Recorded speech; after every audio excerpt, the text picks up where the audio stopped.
Usong-uso na talaga yung mga smartwatch ngayon, no? Mas madami kasi silang function kaysa sa mga regular watch, eh. Natatrack mo yung heart rate mo, blood oxygen, merong sleep, calories, at steps tracker. Pero minsan, sa sobrang daming features ng smartwatch mo, hindi mo na nagagamit yung iba. May time nga na parang nalalakihan ka, nabibigatan ka, lalo na pag ginagamit mo sa workout. Kasi pag mag-workout tayo, di ba? As much as possible, gusto natin magaan yung pakiramdam natin, eh. Kaya napaka-lightweight ng mga sportswear, di ba? Para ma-maximize yung comfort natin pag mag-workout tayo. Kaya mga kahigang, kung gusto niyo ng lightweight, compact, at mayroong mga essential features na isang smartwatch, saktong-sakto tong i-unbox natin ngayon. Ito ang Huawei Band 8. Band yung tawag dito, no? Hindi smartwatch kasi mukha lang siyang bracelet pag sinuot mo. Pero lahat ng mga essential features ng smartwatch nandito na sa Huawei Band 8. Mamaya makikita natin yan. So dito sa front, yan yung itsura mismo ng Huawei Band 8. Tapos dito sa likod, quick specs lang. Bali yung nagustuhan ko dito, napakanipis lang kasi 8.9mm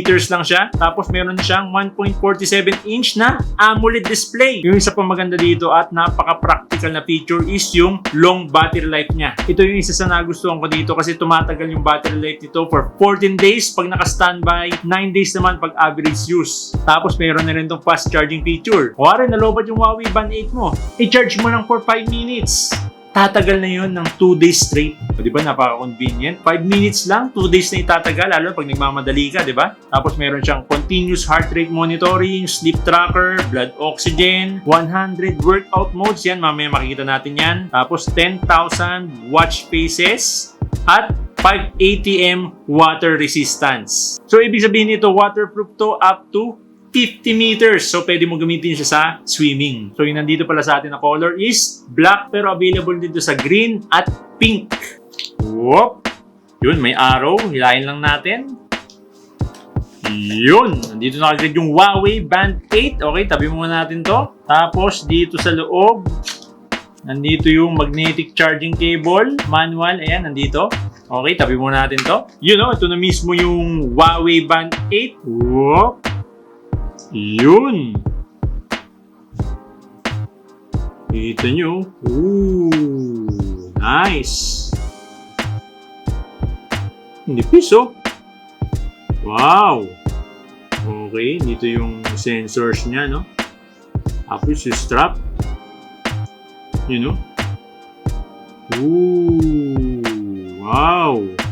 So yung build quality niya, napaka-solid kasi gawa to sa polycarbonate plastic. So ginawa talaga to maging rugged tsaka durable. Tapos yan, dito sa side, makikita niyo yung button. Dito sa kabila, malinis yan. Tapos dito sa likod, ayan. And dito yung charging pin at yung sensors niya. Napansin ko sa screen niya, may pagka-curvy, hindi siya flat, parang pag ganun, yung surface niya. Tapos yung strap niya, nipis pero malambot. Ginawa nila to para siguro maging lightweight yung Huawei Band 8. Tapos ayan, kung makikita sa camera, ewan kung makikita to.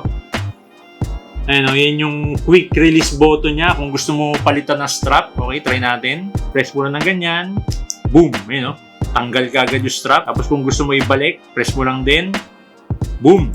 Yun, napakabilis na magpalit ng strap dito sa Huawei Band 8. So, iwan na natin mga kahigang. The moment of truth, i-hold lang natin tong side button niya dito. Okay, press na natin. Boom! Yun, no? Nakalagay Huawei. Okay, nag-vibrate na. Naramdaman ko. Okay, set up lang natin saglit. Scan QR code. Okay, scan lang natin to. Okay, download lang natin yung Huawei Health. So, yan. Pagkatapos yung mag-login sa Huawei Health app, punta lang kayo dito sa devices. Add device. Yan, sa taas. I-on nyo lang yung Bluetooth nyo. Tapos, on nyo lang yung location. Scan. So yan, nakikita na yung Huawei Band 8 dito. I-link lang natin. Ayun, nakalagay dito sa Huawei Band 8. May pairing request. Okay, accept lang natin. Ayun, nakalagay sa Huawei Band 8. Pairing successful. Tapos nakalagay dito sa phone natin. Pair with Huawei Band 8. Okay, pair lang natin. So yun na mga kahigang, kita nyo naman, napaka-basic lang i-set up nitong Huawei Band 8. Napakadali. So ito na mismo yung display ng Huawei Band 8. Oh. Napaka-sharp tsaka vibrant kasi naka-AMOLED na to. Bale, ito yung default watch face niya. No? Pero kung gusto mong palitan ng watch face, i-hold mo lang yung screen. Ayun, may mararamdaman kang vibration. Okay, check natin yung mga ibang watch face. Uy, ganda na ito. Yun. Ooh, nice. Okay. Okay, pili pa tayo. Napaka-sharp. Ooh, nice. Frisbee. Nice. Okay, kanina gumagalaw yun ah. Hindi na gumagalaw. Okay, ano pa? Yun. O, ha? Dami mga default watch face dito. Okay, health track. Yun, no? Ay, meron pa pala dito. Ayan, gallery. Parang wallpaper na, no? Gallery. Tapos, pag nag-swipe up ka naman yan, may kita mo yung notifications mo dito, yung mga messages. Yung maganda dito sa Huawei Band 8, pag may nag-text or call sa'yo, pwede mo silang replyan gamit yung quick replies. Bali, mga naka-ready ng replies yun, itatap mo na lang dito sa Huawei Band 8 mo. Mamaya, papakita natin yan sa app. Yung isa sa napansin ko dito sa Huawei Band 8, napaka-smooth ng interface niya, oh. Napaka-responsive. Kita nyo naman, no? Walang ka-effort yung pag-swipe ko. Tapos may rubber banding din siya, no? Yun yung isa sa favorite feature ko, eh, oh. Oh, di ba? Parang may rubber band. You know? Frame by frame, oh. Look at that. Kita nyo naman, oh. Oh. Bali pa nag-swipe down ka pala dito, makita mo yung quick menu niya. So, andito yung Do Not Disturb. So, alam niyo naman yung function niya. Nakita natin sa cellphone yan. Tapos, yung sleep mode. Ito, sleep mode, parang Do Not Disturb din to. Pero, dinidisable nito yung alarm, notifications. Tapos, yung raise to wake niya, dinidisable din niya. So, kung gusto mo parang maging basic yung Huawei Band 8 mo, as in, parang relo lang. Ito yung i-on mo, yung sleep mode. Tapos, ito yung ring phone. Kung nawawala yung phone mo sa bahay, pwede mo i-ring. Tapos, andito yung brightness, settings, flashlight. Ito yung screen mode for 5 minutes. Kung gusto mo on yung screen mo for 5 minutes, matagal. Tapos alarm, timer, ito yung stopwatch. Tapos yung isa pang magandang feature dito sa Huawei Band 8, meron tong always on display. So para i-on yun, punta lang kayo dito sa settings, watch face. Ayan, tap nyo yung always on display. Okay, tap natin. Tapos dito sa always on display, may makikita kayo dito na option, raise to show watch face or raise to show AOD. So ito kasing Huawei Band 8 meron tong raise to wake feature. So parang pag inangat mo, makikita mo agad yung screen niya, automatically mag-on. So pag naka-on tong raise to show watch face, ang mangyayari dito, pag nag-activate yung AOD tapos inangat mo, magpapakita yung watch face niya. So yun, hintayin natin para makita nyo. So yan, kung makikita nyo, nag-activate na yung always on display. So mangyayari sa watch face mo, magiging outline lang siya, no, para makatipid ng battery. Pero yung ginawa natin kanina, raise to show watch face. Bali pag inangat natin to, magpapakita yung watch face niya. Okay? Try natin. Ayun. Ayun, no?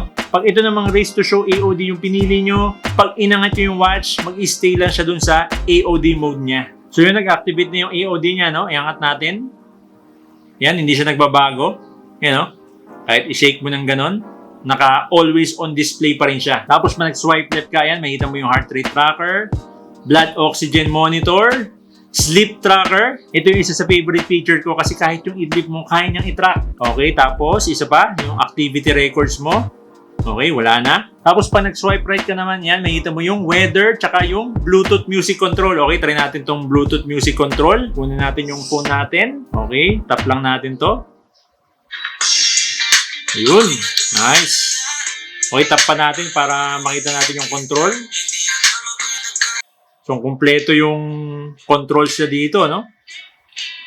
Nice, nice. Tapos, pag press mo naman yung side button, mapupunta ka dun sa main menu. Ayan, no? Ayan, workout. Nakalagay dito, outdoor run, indoor run, outdoor walk. Yung mga common na workout, no? Kung bitin pa kayo dyan, meron dito sa custom, yan.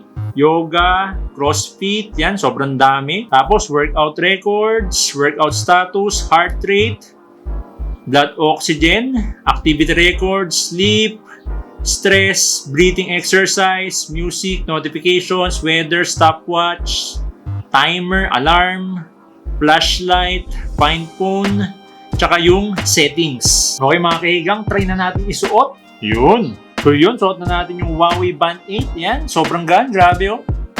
Parang wala akong suot. Ang nipis din kasi ng strap niya, eh. Kahit i-roll mo sa table, hindi ka maasiwa. Ayan, oh. Oh, di ba? Hindi kagaya ng mga iba smartwatch na bulky. Nakakaasiwa pag nasa desk mo na yung wrist mo. Ito, hindi, eh. Oh, niro-roll ko na, pero parang wala din. Ah, look at that. Kita niyo naman, oh. Napakanipis lang niya, oh. Oh. Sobrang gaan niya, sobrang lightweight. Total, suot naman natin. Try na natin yung heart rate niya, no? Okay, punta tayo dito sa heart rate tracker. So, itong heart rate niya, no, real time to, no? Nakalagay dito, 71 beats per minute. Punta naman tayo dito sa blood oxygen monitor, measure. Okay, measuring, nakalagay. So, yun, may mararamdaman ka vibration pag tapos na siya mag-measure. So, yung blood oxygen natin, 96%. Okay, try nga natin. Pag hindi natin suot, tingnan natin kung mag-measure. So ngayon, blanco. Okay, walang nagre-register, no? Blanco lang. Okay, punta tayo dito sa blood oxygen. Mag-measure tayo pag di natin suot. So yun, measuring, nakalagay. Tingnan natin kung may result. Ayun, nakalagay, make sure the strap is fastened tightly. Okay, so hindi siya nagme-measure pag hindi natin suot. Yung isa pang napaka-convenient na feature dito sa Huawei Band 8, pwede ka mag-reply sa mga calls or text messages. So dito sa Huawei Health app, punta lang kayo dito sa devices. Yan, tap nyo lang. Tapos tap nyo yung Huawei Band 8. Tapos makikita nyo dito sa baba yung quick replies. So mayroon na dito mga pre-made replies pero pwede ka mag-customize na sa'yo. Para pag may nag-message sa'yo, hindi mo na ilalabas yung phone mo, itatap mo na lang doon yung quick reply sa Huawei Band 8 mo. Applicable din to sa mga ibang messaging apps katulad ng Messenger at WhatsApp. Tapos pwede rin kayo mag-download ng watch faces. Yan, punta lang kayo dito sa more. Yan, sobrang daming watch face dito. So dito sa app, approximately meron tong 10,000 watch faces. Ang kategory pa lang to, kita naman, sobrang dami na. Tapos kung gusto niyo man gawing watch face yung picture nyo, picture ng friends or family or pets nyo, punta lang kayo dito sa Mine. Ayan. Tapos yan, DIY. Diyan nyo pwede lagay yung picture ng friends, picture ng family, or pets nyo. Tapos dito naman sa health, ayan, makikita nyo yung detailed information ng exercise records, heart, sleep, stress, weight. Tapos dito sa exercise, sobrang daming mga workout routines sa pwede nyo gayahin dito. Kagaya nito, merong interval, run, walk, advance, HIIT run. So basically, para ka nilang may personal trainer dito sa Huawei Band 8. Kaya perfect to, hindi lang sa workout, pati na rin sa daily use. Tsaka no worries na rin kahit maulanan o mabasa kasi waterproof to. Napaka-rugged at durable nitong Huawei Band 8. Perfect pang harabas. Napaka-lightweight. Lahat ng mga essential features ng smartwatch nandito na sa Huawei Band 8. Kaya kayo mga kahigang, anong masasabi nyo dito sa Huawei Band 8? Comment down below.